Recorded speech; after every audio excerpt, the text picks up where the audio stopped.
all the panels up till now were about things like leadership, empowerment, emotional intelligence. This next one is about beauty and how to look youthful and full of life and hot on our path.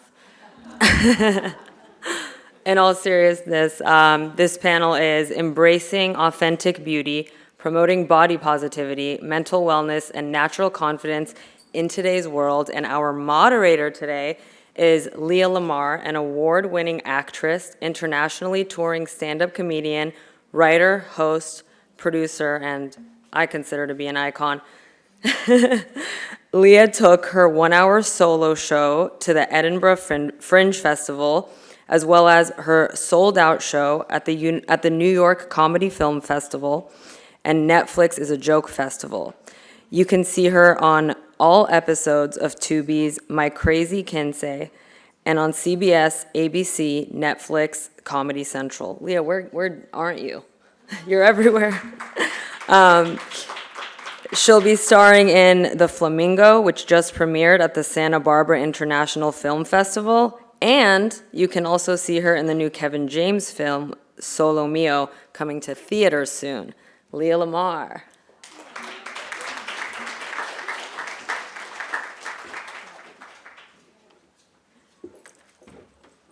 Guys, please give it up for Nicole. She's been an incredible MC today.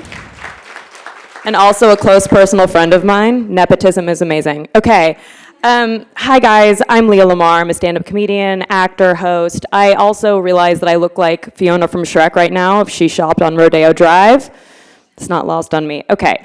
Today I'm going to be moderating an incredible panel, Embracing Authentic Beauty, Promoting Body Positivity, Mental Wellness, and Natural Confidence in Today's World. Woof, not easy. Gonna be honest. When I heard the words beauty and confidence in the same sentence, I was like, wait, is that an oxymoron? Okay, tough crowd. You know, sometimes I think back to my teenage years where I used to just slather zit cream on, and I thought one day my self-care would look different. Cut to, I did that exact same thing last night. So I'm very looking forward to this panel and learning from everyone. I also know that I went to a plastic surgeon 10 years ago, and I was so nervous, and they held up a mirror to my face, and he said, "Tell me everything you don't like about yourself." And I said, "How much time do you have?" I ended up not doing it, and I still have my original face for now. Let's see how this panel goes. But I'm very, very excited to unpack how beauty, wellness, both mental and physical, come together in this panel. And we all know that beauty is more than just skin deep. We've got 4 incredible experts with us today to help us explore how we can embrace our authentic selves, the impact of social media, celebrate body positivity, and how to balance aesthetic choices with mental and physical well-being for a more empowered, compassionate approach to beauty. If you're confused about what an aesthetic choice is, it's surgery, thank you. Okay, we're in Beverly Hills, no one here is a stranger to this. All right, let's bring up our 4 amazing panelists. We have Dr. Elena Martin, she's a plastic surgeon from Romania. We have Dr. Kathleen Baer, who's a board-certified dermatological surgeon. Dr. Nigma Talib, she's a naturopathic doctor.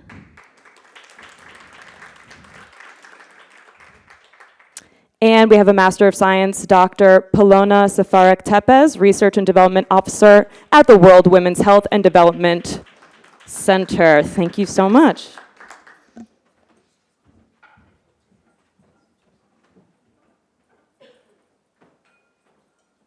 Hello, everyone. Okay, just to get us kicked off, why don't we start with introductions? Do you want to give yourself an introduction first? Yeah, absolutely. Thank you.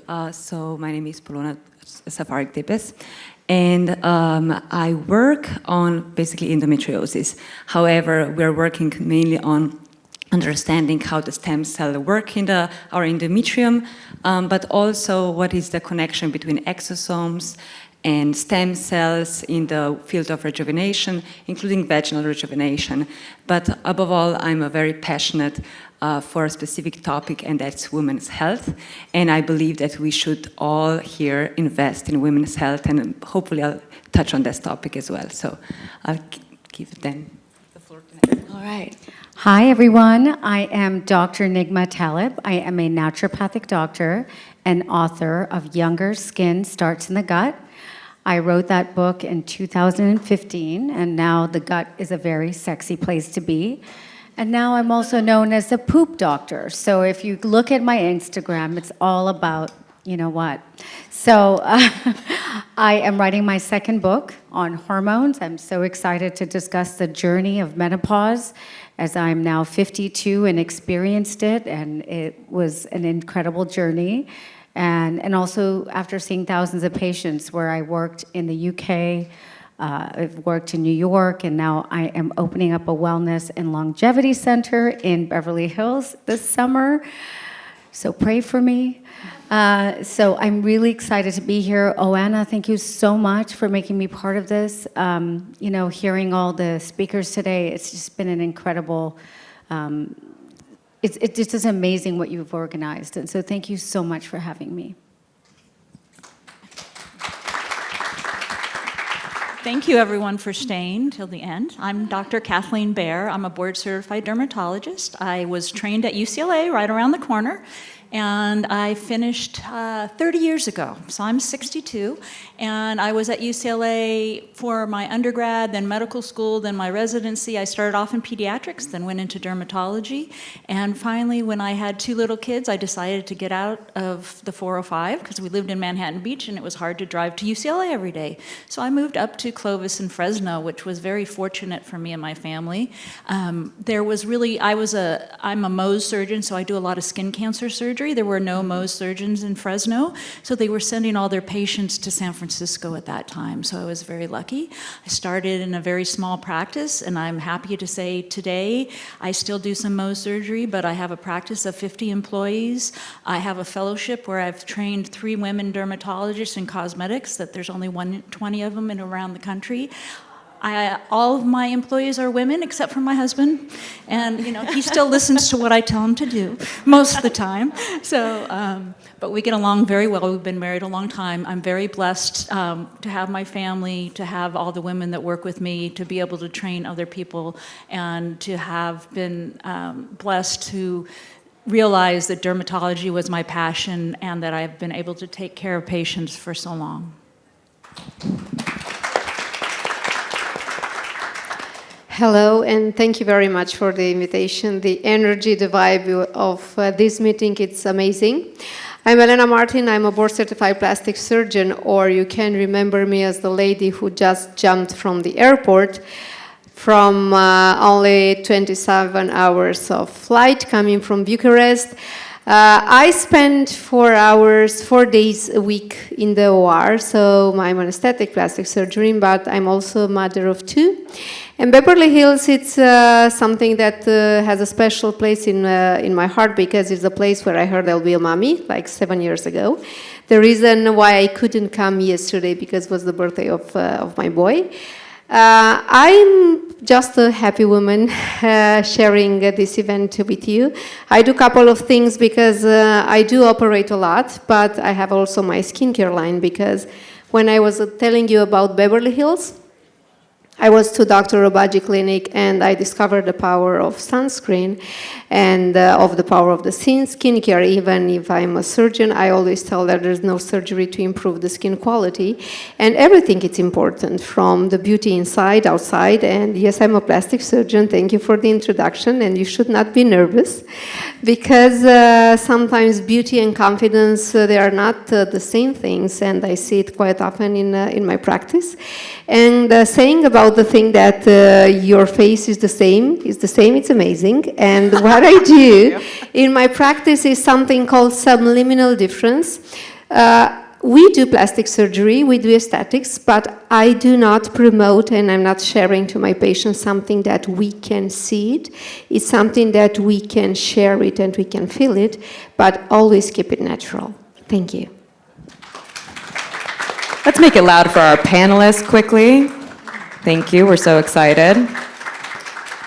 And I know that this is a really hot topic, so at the end, I'm going to try to get some questions from the audience, because I'm sure everyone is dying to talk to all 4 of you about something. So I'm going to just start with some questions, and whoever wants to go first, and if anyone else wants to piggyback off of that, we can go from there. Okay, so the first questions are, what medicines have shown to reverse aging and how? So I was thinking, like, this crowd is amazing and it gave already so much to us. So I was thinking to get like some kind of a survival toolkit to the scientific survival toolkit back to the crowd, because science of aging is very complicated and treatment is even more complicated. So it's like in my past 17 years of doing research from doctorate to postdoctorate, we realized there's a really complicated field. So I prepared some slides, which unfortunately we cannot show you here, but I'll ask Goana to share with you, whoever wants to know more about it. But in science, we call first, I want to just define what aging means. In science, we call aging actually senescence. It's a fancy word, but what it's actually a natural process. How it starts is that, we all start aging from inside out, and it's on the first day when we are born. And it's basically a process that prohibits cells to divide. So if you think about stem cells, they're trying to regenerate all our tissues, and once they like to divide, but which other cells like to divide uncontrollably? Cancer cells, right? So the body developed a special mechanism to stop that, to prevent that, and it's called aging, senescence, right? So the issue here is that over time, a lot of cells become senescent. That means that they are big there and they just do not die. And these are aged cells, so they are protecting our body from getting cancers. But the problem is that over time, we accumulate so many senescent cells in our body that they make our organs to work dysfunctionally, right? They stop working properly, and not only that, they're sitting there and they're like a grumpy old cells that they are just secreting tons of factors telling to other cells, you get old too. So suddenly we get like this whole area old. So how do we want to tackle that? So we developed a special mechanism to kill this senescent cell, and they're called senolytics. And what they do is they actively remove or kill the cells from our tissues. An example of those type of drugs or like medications are, you have natural and we have also synthetic. Natural are, for example, quercetin, ficedin, you have camphorol. These are all found in plants, like these are phyto molecules. But you need to know about them that also they come in different concentrations and they have different pathways that they also can target. So you also have some synthetic ones that are much more precise, and those are, for example, navitoclax, dasatinib, and other drugs that are a little bit more precise to kill those cells. And then the last part is we have another drugs that they can promote your own stem cells to produce more healthy cells and more like to rejuvenate your tissue. And you have like resveratrol, which you can find in red wine, but you also have other molecules that can actually prevent or actually promote your tissue to healthy regeneration. So I'll stop here because I can talk about this all day long. I also think that that's great. I think that a lot of things we use is prevention and anti-aging. So sunscreen is number 1 through 10 when somebody comes in, because if they're going to pay for a laser or procedure, unless they're going to protect their skin with that, then it's really important. We also use retin-A and other antioxidants because that promotes. So we do both prejuvenation and rejuvenation because our cells that produce our collagen start decreasing collagen production in our 20s. So we want to do that. Also rejuvenation, we do different procedures that then can help with precancerous and other things. So it also just make you have a healthy appearing skin. We don't want to change somebody's look. We just want to enhance their own look. The other thing is, how many people here know that your gut microbiome and your mitochondria are inherited from your mother? How many people knew that? So these two things are super important. You have 100 trillion bacteria in your gut. You have the good, the bad, the ugly. You've got some gremlins in there. All of you guys know those gremlins. Those are like when your digestion you're bloated, I just posted a funny Instagram the other day about, who saw Bridesmaids where she's pooping in the middle of the street. she's eaten something, it says a gremlin in there. So I call that digest aging. And we start to age from our gut because our gut controls everything. It controls all the inflammation in our body. The other thing is the mitochondria. We have to speak of the mitochondria. They're these, who remembers the mitochondria in biology back in school, right? It's the powerhouse of the cell. And it's kind of like the electricity. We would not have electricity if we didn't, in our bodies, if we did not have our mitochondria. And we can think of it this way. If you cut open an apple, it turns brown, right? Because it oxidizes.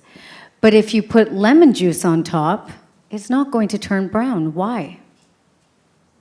Does anybody know? Okay, so there could be some alkalinity, but it's an antioxidant. So oxidation is a free radical. It's what sun damages the skin, and that's why sunscreen is super important to protect the skin. So really looking as a naturopathic doctor, I look at aging at the level of the digestion and at the level of the mitochondria. And some of the natural compounds you mentioned, resveratrol, there's coenzyme Q10, there's a ton of peptides on the market as well that have come about that are incredible, which peptides are amino acids. So there's just so much in this field for looking at the root cause, shutting down inflammation, and treating the mitochondria. Yes. So amazing everything. You already said everything. And of course, I think this is the sunscreen corner because we do lasers, we do things. But the sunscreen, I think it's amazing to prevent aging again with retin A. And also, it's very important to have a proper hormonal balance because we promote collagen induction. But if we don't have proper balance of estrogen and progesterone, we won't make that. So this is, I encourage every patient to have go to a gynecologist before doing any biostimulatory procedures into practice. And of course, daily sunscreen back home. Thank you, everyone. And we definitely need that supplement list. I need it desperately. Okay, we've got a question for the doctors in the house, mostly the plastic surgeons. What are the red flags of aesthetic dependency, and how can you guide patients ethically? And to piggyback off that, how do we balance body positivity with making informed aesthetic decisions? It's something that I call it, I want a little bit more here and here and here. It's something we begin slowly.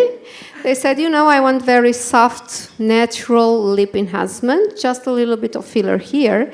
And then we get used with that look. And they are coming back in a couple of months and they are asking, I think my filler is gone. Maybe you can put me more here. And if you want just a little point here, this is the way we are going to too much, to that pillow faces, overfill faces. And this is a very important point for the doctor to say, no, it's okay, it's enough. Of course, it's possible they will find another doctor, they will put that a little bit here and here, but I always keep it for my patients natural, and I tell them, as far as my surgery is not visible, I'm happy. I just wanted for you to look rested, happier, but not done. I don't want to see your buttocks, I don't want to see your filler. And also there's another type of patients, let's say they don't have their best period, they just came from a divorce and they say, okay, I want a breast augmentation, but tomorrow, please. No, it won't fix your problems, plastic surgery. And I always tell them, just go home, think, sleep, rest, exercise. It's more than this. And the psychological part and the surgical part, they are both very, very important. Yes, it's very, very good. I agree. I like to keep my patients natural. I want them to look rested, to look happy, not that anything was done to them. I think that communication and education to your patients is the biggest thing. So when my patients come in, I want to educate them what's available to them, and so educate them.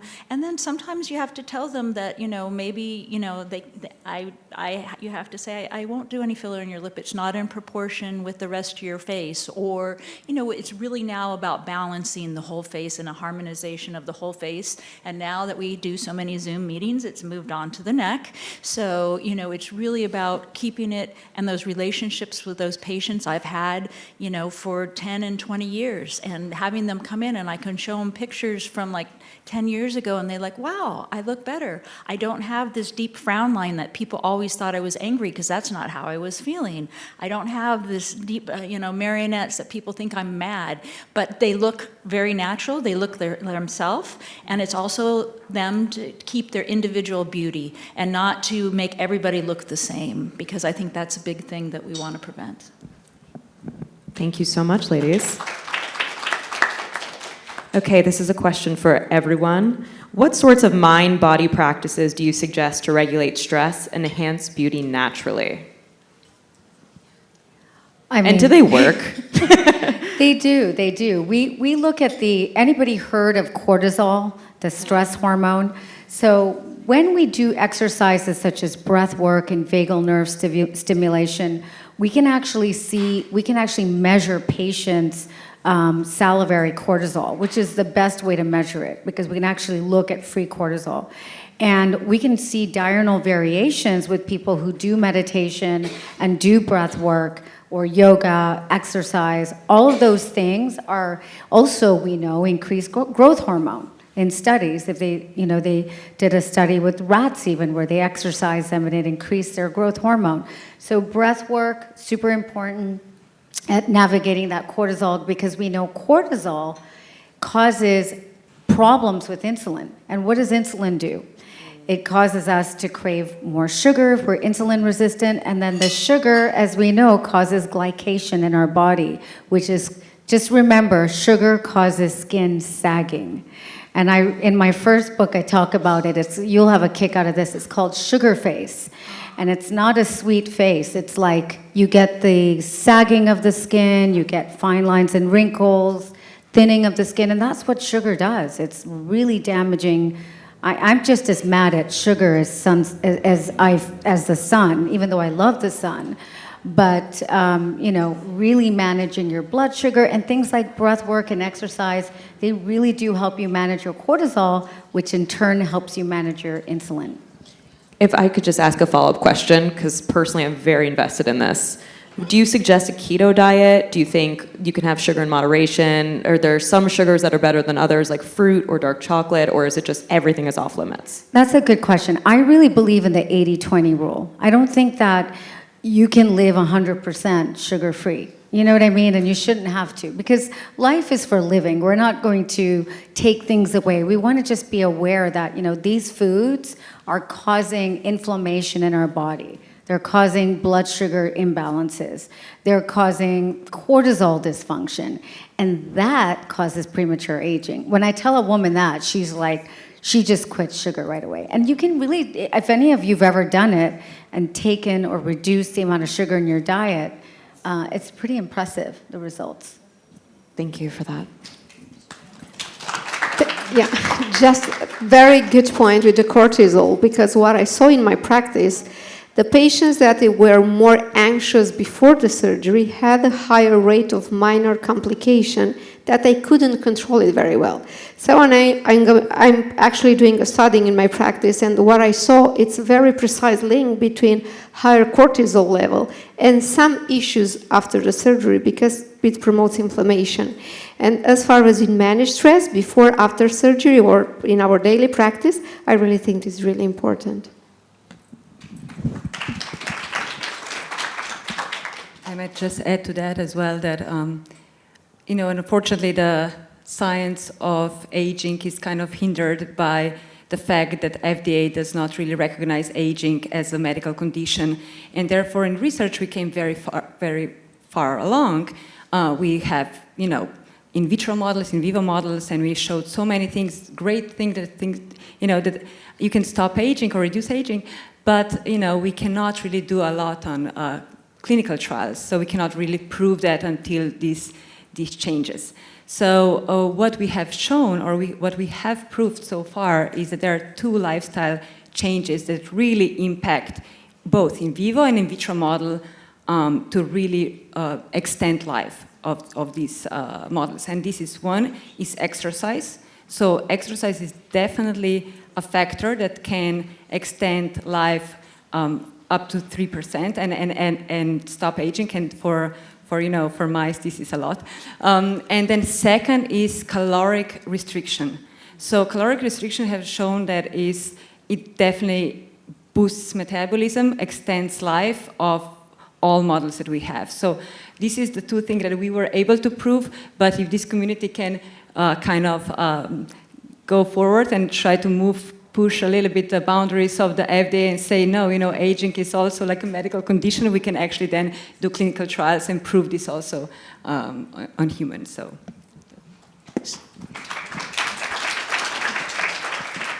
So something I like to stress to my patients is self-care. So it's really important. A lot of us are mothers, a lot of us have busy jobs, but really taking care of yourself and taking care of your skin, which is your largest organ on your body. It's very important what you eat. Exercise is very important. Water is very important. But it's really important to give yourself love and your skin love and have a routine every day. I mean, we all feel better after we brush our teeth. It's the same thing. If we take care of our skin, we can actually see some changes. Again, like I said, so people come in my office every 3 months, but what they do on a daily basis to help themselves out is also very important. Thank you. Okay, now I have a question about social media, because I feel like we are all dealing with this, and filters are everywhere, and it is ruining people's self-image. Okay, so the questions are, what do you think the impact of social media is on self-image? How do we address these issues? Do you think more people are coming in for cosmetic treatments because of social media? And do you think that it's considered authentic to share that you've had plastic surgery on your social media? And should we say who our doctors are? Because who did Lindsay Lohan's face? I have to know. It just looks so good. Very good question, and I'm very active on social media, and with good and bad. For me, social media, it's a great tool for information. When patients are coming into my clinic, the consultation time drops from 30 minutes to 5 minutes because they say, "Doctor, I'm following you for 5 years. I know your approach. I know that you will do something natural. I trust you. I like your sense of aesthetics," because when you are choosing a plastic surgeon or a doctor, I think 2 things are very important, like training, education, and the sense of beauty. And in my practice, most of my patients are mommy, and I tell them, I resonate better with you. I understand what a tear trough or how your skin looks after you didn't sleep because your kids were sick. I understand them better also in terms of recovery. And coming back to the social media, for me it's great because I can educate my patients. But it's true also that I see women in my practice coming, telling me, I want the skin exactly like the filter Paris. It's a filter. It's a filter. I am not a filter making, I am a doctor. Or, I want the jawline straight like whatever you say. I tell them from the beginning, social media is full of filters. If you show me one of your picture like 5 years before, totally agree. If you ask me to balance your face, we'll do a team together. Because aesthetics is about team between doctor and the patient. They should speak the same language. And I really think the trust is very important in this field. I feel very honored with my patients that are going for a breast augmentation, for example, because I never speak with them in terms of size. I tell them the final size of the implant, it will be chosen during the surgery, and they just tell me, okay, it's up to you. I totally trust you. I trust your sense of natural, and I never speak with them in terms of sizing, décolletage, side boobs, whatever. Just want to be natural. And social media, it's also a good tool for patient selections Because if they're coming to me asking me things from social media, we just stop it and we know that we won't continue. But it's a great tool for doctors to educate, at least in my practice.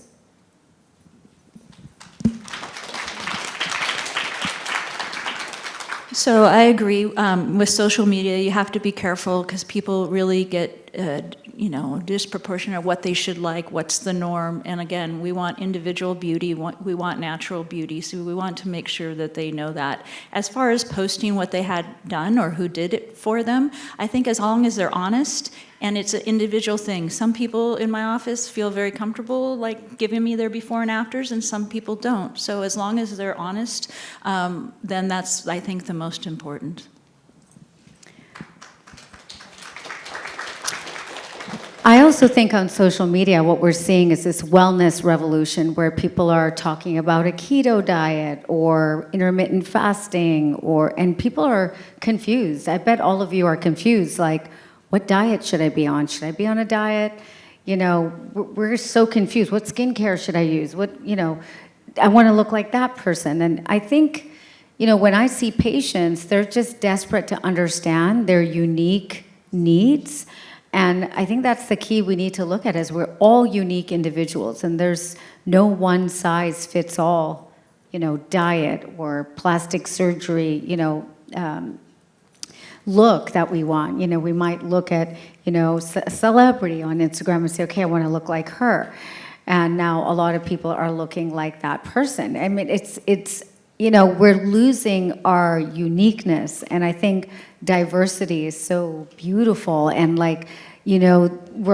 people are getting nose, plastic surgery of their nose. But I love unique looking noses. And the key is the quality of the skin, is keeping your collagen going and keeping your health optimal. And what you need and what you need are totally different needs. And so I think it's just educating, and I'm super active on social media for that reason, and why I'm writing my second book, is I really want to empower women to look at their uniqueness and to look at, that we're all different.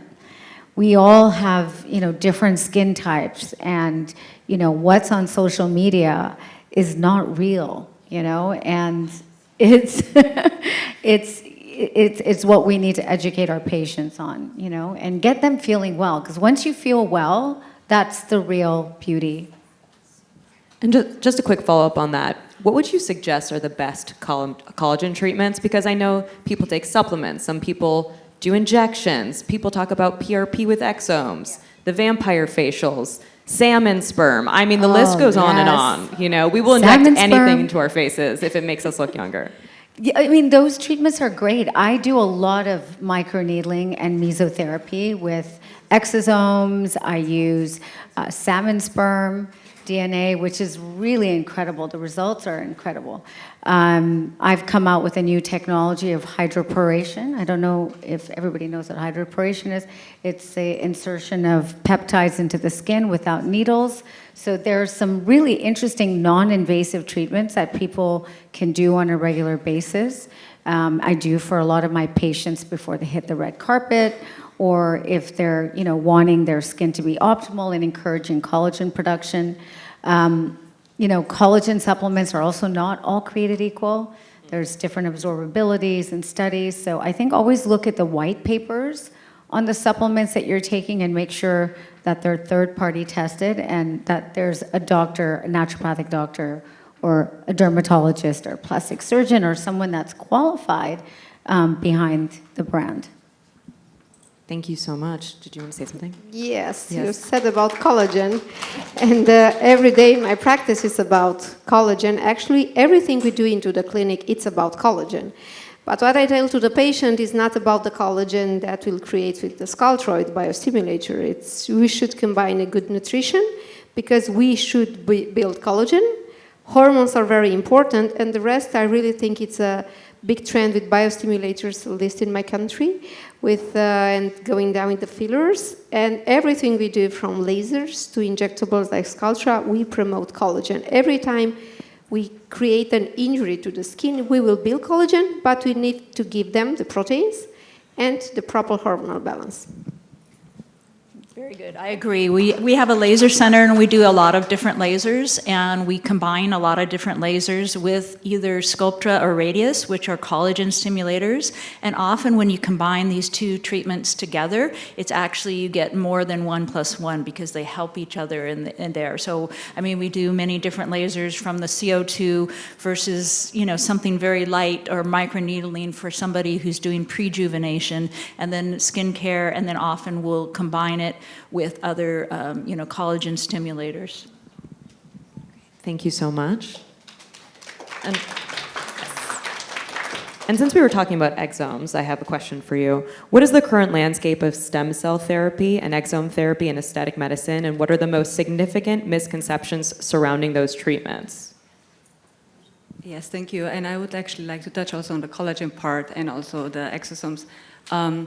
One thing that is, you know, problematic in this field is that if you think about it, aging means also stem cell exhaustion, right? Your body does not have enough stem cells. You have these senescent cells that we spoke about, and there are these cells that are producing collagen on your own. But if you have an exhaustion of your cells, they might not also produce so much collagen, regardless how much you try to push them, right? And that's one of the biggest problem.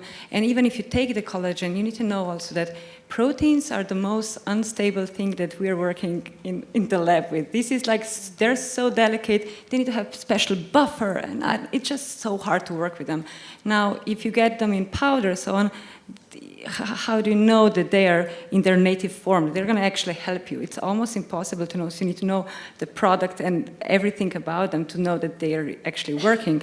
So taking collagen is really like, it's hard, right, in that sense. And that's why when we talk about exosomes and stem cells, so what exosomes, so first misconception is that they are the same. They're not the same, right? Stem cells are cells, exosomes are what the cells are producing and secreting. They're communicating with each other through exosomes, right? And so they are, so exosomes are actually secreted by the cells, and they're packed with information from proteins, from mRNAs, microRNAs, you know, molecules, antioxidants as well bad guys. They also have some bad messages, because remember senescent cells, the old ones, they're also secreting bad stuff to the other one to get old. And we don't want those exosomes, right? We want the young one. So it's very important, the source. So another misconception is that all exosomes are the same. They're not the same. The source is very important, because they will carry the important message that will rejuvenate. And this message will actually activate the cells, your cells, to produce collagen. So that's why exosomes are actually great. But again, the problem is, again, we're back to the FDA. They're not yet kind of like super approved, because we need to kind of figure it out how to really push this field to get approval and to do these studies like on the bigger level. So that would be from my side. I don't know. I would love to hear your guys' opinions about that. Yes, exosomes are quite new in our field. I'm actually curious because how many of you heard about exosomes before this meeting? Quite a few. Interesting. Just curious. Okay. So I think exosomes have a huge future, but like you said, they're in their infancy. I feel like we don't really know, although there's some creams that we've probably been using that have had growth factors and exosomes in them, but it's very important which exosomes, what they're activating, and what their derivation is from. In the future, hopefully, we'll be able to pull our own hair and get some stem cells and make our own exosomes from our own body, and then we won't have to worry about anything else. Of course, it'll be better to pull our hair when we're younger, but they can still help stimulate those cells. I think by 2030, we're going to have a huge change in the way this industry is. I think there's going to be less Botox and filler, and I think there's going to be more stem cells and exosomes. And they're now trying to figure out how to get these pluripotent cells, and instead of getting them from embryonic tissue, which is unethical to, they are trying to get these stem cells from our own stem cells and be able to convert them to a younger stem cell. So there's some interesting research being done, and of course that takes time, but I think by 2030 we're going to see a very different beauty and wellness industry. And I think stem cells and exosomes and peptides, in addition to hormone replacement therapy, are going to be on the forefront. I would just like to add on that. Yeah, absolutely. I think that another very interesting thing is that we have been working in science with exosomes and stem cells for 20 years. Like really, we have worked on that for so long. We know it works. We showed in all the models. It just couldn't come to the clinic, right? So absolutely, like if we push more for those policies, I think we'll be able to see this more in the clinics. So thank you. Okay, thank you, ladies. And I think we have to wrap this up. But I just have a couple burning questions from the internet. So I posted about this panel, and people wrote in questions to me, and I had a bunch of them come up time and time again. So I figure we'll just do hot seat, really quick answers on these, okay? Okay, so one of them is, are there any long-term complications of filler and/or Botox? It depends. It depends. Everyone in the audience is saying No, yes. wait. I understand your question, because if you Google fillers and Botox, you'll find all those weird faces. It depends how it's injected. If you inject it properly, you see my face, and I'm injected for more than 10 years. I'm human. It's okay. And many of us, maybe in this room, they have it for a long time. If they are not injected properly, we have problems, because fillers, if we inject it too much, if we put more than 3 ml in one place, that will react like a liquid implant. And we saw this during pandemic, where all those overfilled faces had big edemas and inflammation, because that's foreign body reaction. But if injected properly, the same it's also from the internet. There are patients asking me, oh, I'm afraid to inject fillers into my face, into Sculptra, because I heard on Real Self and on Google that I can't do a facelift over years. No. I did for my patients Morpheus, laser, Sculptra, fillers, Botox, whatever. But I did it properly, good dilution, not too much. And then I had a discussion with the patient. They said, I want more, let's go to the OR. I did the surgery. I didn't have any problem. All those fillers, as far as they are FDA approved and injected by board-certified doctors, dermatologists, plastic surgeons, who have experience with that, there's absolutely no worries about long-term results and complications. Yes, I agree. So those things are very safe. Everything we do, from taking aspirin, you have a risk of side effects, but done properly with a knowledge of the anatomy and what we're doing, it's very safe. I have a real short story. So when I was a resident, one of my teachers was Arnie Klein. Probably, I don't know if anybody remembers, he was Michael Jackson's dermatologist. And so he was one of our teachers at UCLA. And I remember, I think I was like 27, so this was, I don't know, a long time ago. And I remember I'm leaving the clinic one day, and he goes, you could use some Botox there. And I was 27. I had never thought. This was like when we had college, and a long time ago. But I did go home in the mirror and look to see what I might need. But I have had Botox, but I mainly have it in my frown. I, keep everything very naturally. I want movement. Again, it's who's doing your injection, what their knowledge of their anatomy, not injecting too much in one spot. I'd say the toxins are very safe. The fillers are very safe too. There's a slight more risk of an immune reaction, but very, very safe. And then I know how to take care of, because anything you do, if you do enough of it, you have to know how to take care of any issues you have. And so there's no serious issues that I've seen that I can't take care of because I have the proper training.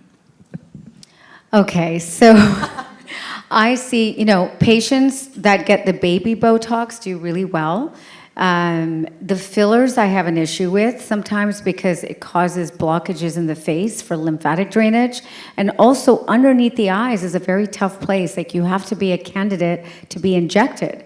And so I've had many patients that I've had to Morpheus 8 under their eyes to get rid of that, that filler that just won't go away. And I feel like in 100 years in Los Angeles under the ground, there's going to be filler living longer than anyone. So the filler is very hard to go away. So I think you have to go to experts that know what they're doing when they're doing things like filler, and Botox. Speaking about the analogy with the aspirin, if you take one aspirin, you have low risk of complication, but if you take the whole box, you'll have complication. It's absolutely the same with fillers. And with the under eye area, I totally agree. I very rare inject because high risk of mallory, demand, whatever. But again, done properly, no worries on long term. Okay, let's give a round of applause for our panelists today. I'm sure all of your inboxes are going to be filled after this with more burning questions, and I want to thank you so much. Thank you, everyone, for a great panel. Thank you.